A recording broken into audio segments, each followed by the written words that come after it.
mga paratang at sabihin na rin nating paninira na ginawa ng minority na pinangunahan ni Cayetano, Marcoleta, at kung sino-sino pa sa kanila laban sa administrasyon at sa majority ng Senado.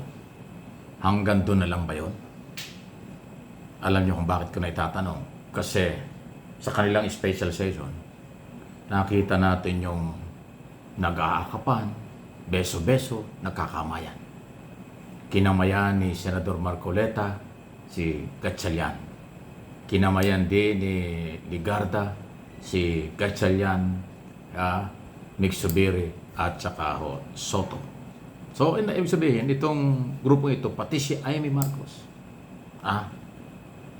Nagsalita pa nga si Senador Amy, si Senador Ligarda bakit ngayon ka lang? Okay, tamo. Samantalang kanya sinasabing, ako ang Senate President for tempore. Nasasalig ang batas yan. Mali ang majority. Tapos nung matalo sila ang sabi ni Loren bakit ngayon ka lang? Ayan ang sinabi kay Ligarda. Kay Gatchalian. Nakita mo? Yan ang ating mga politiko. Kaya kung kayo magpapapaniwala sa kanilang mga sinasabi at didibdibin ninyo ang inyong mga sinasabi, kayo ang mai-stress. Ang politiko hindi yan nai-stress.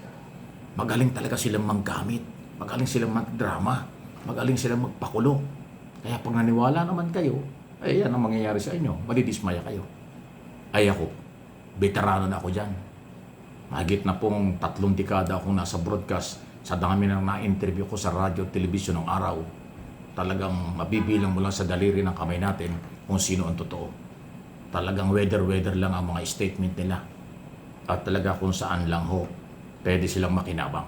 Pag hindi na bibigay na yan, pero yung kanilang kunwari galit, kunwari na prinsipyo, ibabasura na bigla yun. Kapag wala na silang pagkakataon. Sasama na sila kung saan sila makikinabang at gagamitin ng taong bayan. Kaya dito kami para sa bayan. Pero nung kumukontra pa, ito ay para sa bayan. Yung kanila sa kalaban, hindi para sa bayan. Ganyan silang maglaro. Kaya yung pag nagpapapaniwala kayo sa kanilang mga press conference, mga interview na akala mo'y talagang seryoso yung kanilang galit at para sa bayan, lahat yun basura, propaganda. Pag natalo sila, wala na. Nagbubulahan na, nagbebeso-beso, naghahalikan, nag-aakapan, nagkakamayan, akala mo parang walang nangyari. Ganon silang kaplastik. Ganon yung ating mga politiko. Hindi ko nila lahat, pero kitang-kita sa telebisyon. Ayaw ko nang i-replay kasi hindi na ako natutuwa sa ganong klaseng nakikita natin.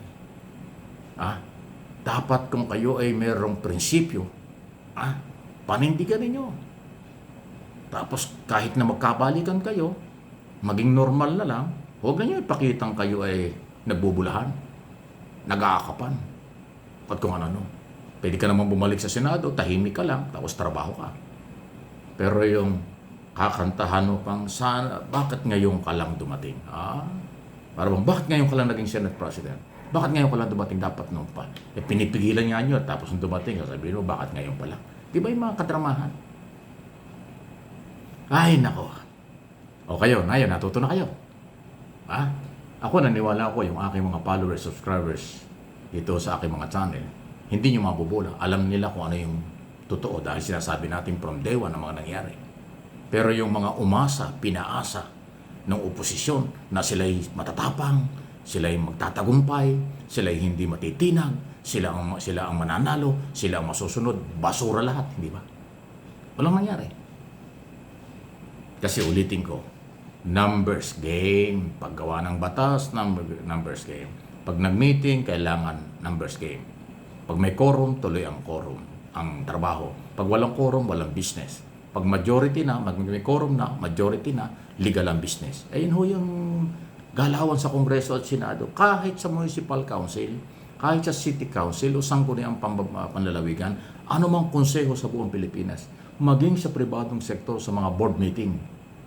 Majority, kung ilan ang present sa meeting at may majority, tuloy ang business. Hindi pwedeng harangan ng minority. Pag nag-boycott ng minority, sila ang mawawalan. Ang taong bayan ang magsasuffer. Pero hindi yung mapipigilan yung business, yung agenda at yung trabaho ng ibang gusto magtrabaho. O nakita mo, walang nagawa yung mga minority. Kung ayaw nilang pumasok, hindi na sila kailangan. Mga senador na majority, magagawa nila ang kailang trabaho kahit na walang minority. Pero alam nilang minority sila, kailangan nilang pumasok na. Dahil pumasok sila o hindi, okay lang sa majority yun. Kasi nga meron ng majority, tuloy ang business. Makakagawa sila ng mga panukalang batas, makakapag-desisyon sila kasi majority. O kaya anong nangyari? Yeah? Hindi pa ho gumagaling ang sugat ng bakbakan, nandun na yung minority. Yung Pia Cayetano, Loren Legarda, Marcoleta, Bongo, Jaime Marcos, sila lumabas na. Ang hindi lang yata napansin ko yung mga Villar at saka si Cayetano, yung Alan, yung isang Cayetano nandoon na. Ay wala na eh. Hindi na sila kailangang imbitahan. Dahil ang dating, kung ayaw nyo, di huwag. Kung ayaw nyo, kung gusto nyo mag-boycott kayong habang panahon, no sige. Tuloy ang business namin kasi majority na Senado. Yun ang nangyari.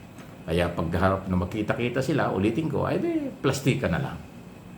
Beso dito, kaliwat kanan, kamay-kamay dito, at batian. Congratulations, Senador Sherwin.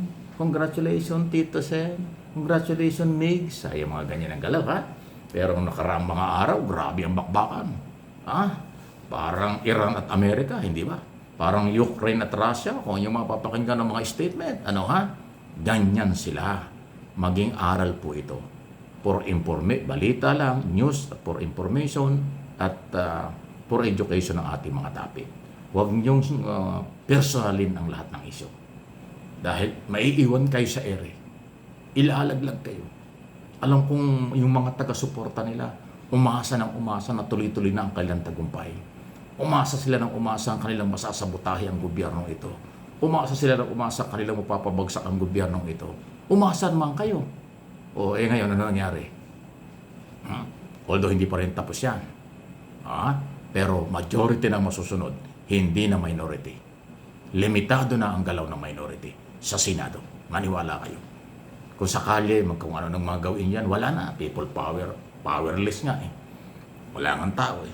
Social media, wala na rin. Nakita nyo, nagbago na rin sa social media. Yung mga nagko-comment na mga troll at buzzer, biglang nawala. Nanahimik. Parang naputok ka ng bulkan na hindi na ilakalain kung kailan bumutok. Kasi nga nakita nila, wala, ganun ba yun?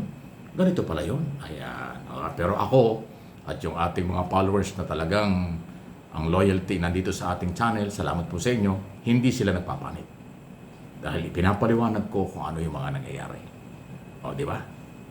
Mamamayang matitino ang nagtagumpay. Mamamayang naniniwala sa totoong demokrasya. Mamamayang naniniwala sa gobyerno. Mamamayang naniniwala kay Pangulong Marcos. Nakarelax lang.